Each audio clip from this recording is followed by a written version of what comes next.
La Norma ja fa 30 anys. Us en recordeu de la Norma?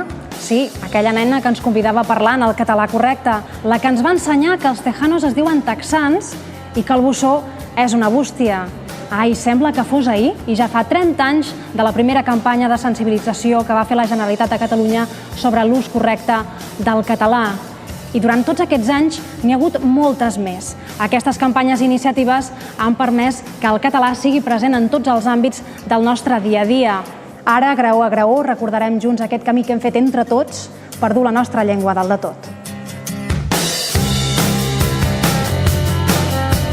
Va ser el 1982 que la Norma ens va convèncer que el català era cosa de tots. Hola, ¿buscáis algún cuadro en concreto? ¿Enteneu el català? Sí, desde luego, perfectamente. Y no lo hablo por culpa de ustedes, los catalanes. ¿Culpa nostra?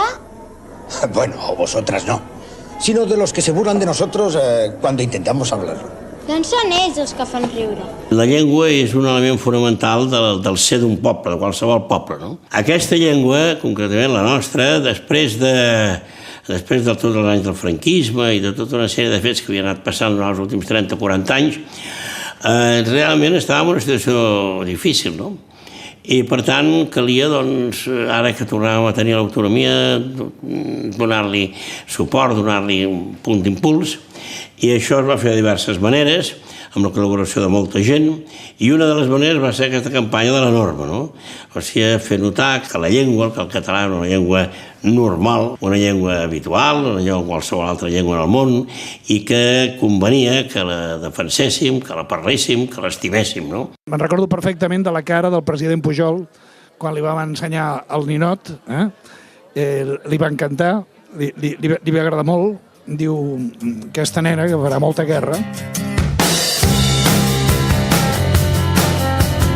I l'any següent, el 1983, per fi va arribar la Llei de Normalització Lingüística i una campanya de pes que ens explicava la importància d'aquesta llei per a la nostra llengua. La dictadura que s'inicia l'any 1939 sí que ataca d'arrel per primera vegada l'ús normal del català. Passats els 40 anys, amb el restabliment de la democràcia, la llengua catalana té la possibilitat de recuperar el lloc que li correspon. És per això que s'ha aprovat la Llei de Normalització Lingüística, que no va contra ningú, sinó a favor de tothom, perquè ens facilita uns drets. Fem possible l'equilibri de les balances. Sobretot en el camp educatiu, el que es va conèixer com immersió lingüística. Doncs els alumnes a Catalunya acaben la seva escolarització tal i com diu la llei, dominant els dos idiomes oficials. El fet de voler mantenir una sola línia educativa, a diferència d'altres territoris i d'altres països que han optat per altres fórmules, em sembla que en el fons crec que és el que més ha contribuït a que la societat catalana actual sigui exactament una sola societat, no? Que el català fes un gran pas endavant depenia de tots nosaltres, de mi, de tu, de vosaltres, d'ell, de vostè. Avui s'ha presentat al Palau Moja el curs multimèdia de català per a no catalanoparlants adults promogut per la Direcció General de Política Lingüística de la Generalitat. Hi col·laboren nombrosos diaris, emissores de ràdio i també Televisió Espanyola i TV3. I va arribar el dia en què els catalans van sumar 6 milions. 6 milions de ciutadans compartint una mateixa llengua. Jo me'n recordo de la campanya, em va impactar tant que vaig estar com 5 anys més tard dient que érem 6 milions. Llavors vaig veure que no, que anava creixent, però em vaig quedar molt clar que érem 6 milions. La Fira de les Llengües aplega a un centenar d'expositors. Un dels expositors és la Generalitat de Catalunya. Tinc una proposta a presentar, però que va en el sentit de que el català s'utilitzi a les institucions comunitàries. Ens acostem als anys 90 i el català vol ser més present al carrer, començant pels rètols de totes les botigues. Al carrer on vostè té el seu establiment, es nota prou que som a Catalunya? El rètol és un senyal d'identitat. Si vostè té un establiment a Catalunya, és lògic que tingui els rètols en català. Que això, que és un projecte, es faci realitat. Som als anys 90 i arriben noves accions per incentivar l'ús de la llengua en dos àmbits molt importants, el laboral i el de la justícia. Des de llavors, ja no necessitem un albacea, sinó un marmessor. És feina de tots, institucions, treballadors i empresaris. Aconseguir que el català sigui l'eina de comunicació parlada i escrita de totes les nostres activitats. En el món del treball, el català és cada dia més present.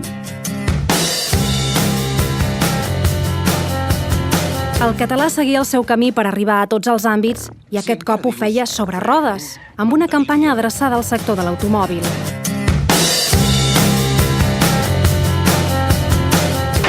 Oh, el 92, quins records, quin estiu! Era el moment ideal per practicar esport, també en català, esclar. Si vius a Catalunya, si treballes o estudies a Catalunya, si ets, doncs, part de Catalunya, no creus que ja és hora que quan practiquis un esport ho facis en la llengua pròpia de Catalunya, el català?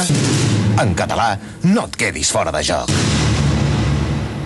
Els rètols de lliure i ocupat en català estan a partir d'ara disponibles per als 20.000 taxis que hi ha a Catalunya.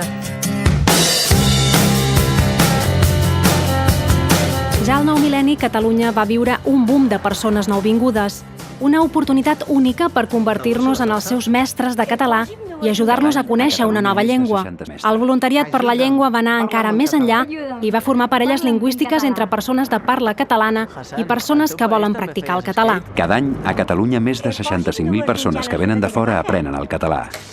Però perquè el parlin, tu ets el millor mestre. Ajuda'm, parla'm en català. El voluntari i l'aprenent d'avui són de Terrassa. Es van conèixer fa una setmana i estan començant el seu voluntariat per la llengua. Mamadou, bona tarda. Bona tarda. El voluntariat per la llengua és una magnífica iniciativa per tal que la gent perdi la por a parlar un idioma que no és el propi. Parlo sense vergonya, parlo amb llibertat i per començar parlo en català. El 2005 vam conèixer algú molt especial, la Queta. Per a la Queta tots érem importants per donar corda al català, tant que fins i tot el seu nom va ser escollit per votació popular al programa El Club de TV3. Sense vergonya i parlo amb llibertat. I si m'equivoco, torno a començar. Dóna corda al català.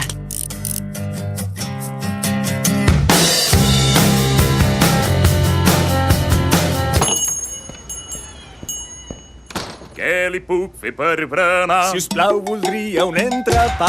Vingui ben bo i ben calent. Que vagi de gust i passió. El 2008 el català s'encomanava més que la cançó de l'estiu. Recordeu la tonada? A la feina, al cafè de la mitjoan, la primera paraula en català.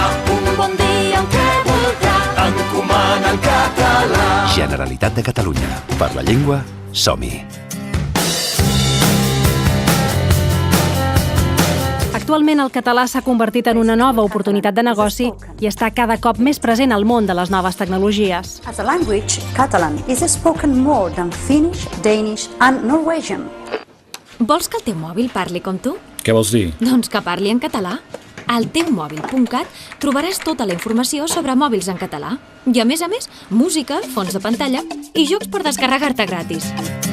O sigui, el fet que nosaltres puguem cantar en català no només es deu a que hi ha hagut músics que han cantat en català, que evidentment hi són, sinó es deu a que tota la societat, a tots els nivells, ha anat movent i ha anat fent que el català sigui una cosa normal, tan normal com per tenir una emissora o diverses emissores de ràdio, per tenir diversos canals de televisió i per tenir els grups que hi ha avui en dia en català. S'ha fet feina, se n'està fent, però no hem de badar i hem de militar. Hem de militar pel català. Sempre me'n recordo un dia d'aquells que va venir un senyor de visita i tal. Mirava i escoltava i amb això diu: això no pot durar. Aquesta pau, aquesta unanimitat no pot durar. Dic, durarà, jo li asseguro. I mira, i va durar. I que segurament la feina que vam fer en aquell moment ve tot el fruit que n'han tret després, i això és important. La llengua és el resultat de la història, però a més, en el seu moment actual, és el resultat de la voluntat dels catalans d'avui, dels catalanoparlants d'avui, que en un ambient, a més, molt convivencial, amb tota la gent que viu i treballa a Catalunya i amb tota la gent de diverses llengües, però defensa el català i el parla sempre que pot, que us diré que pràcticament és gairebé sempre. El que és, si em permeteu l'expressió, escandalós, és que l'any 2012 encara estiguem discutint si el català ha de ser o no ha de ser una llengua oficial a Europa. Ja hem arribat al final del nostre viatge, però no al final d'aquesta particular escala, perquè el català encara té molt de camí per recórrer, per seguir creixent juntament amb tots nosaltres. Ens veurem al graó següent.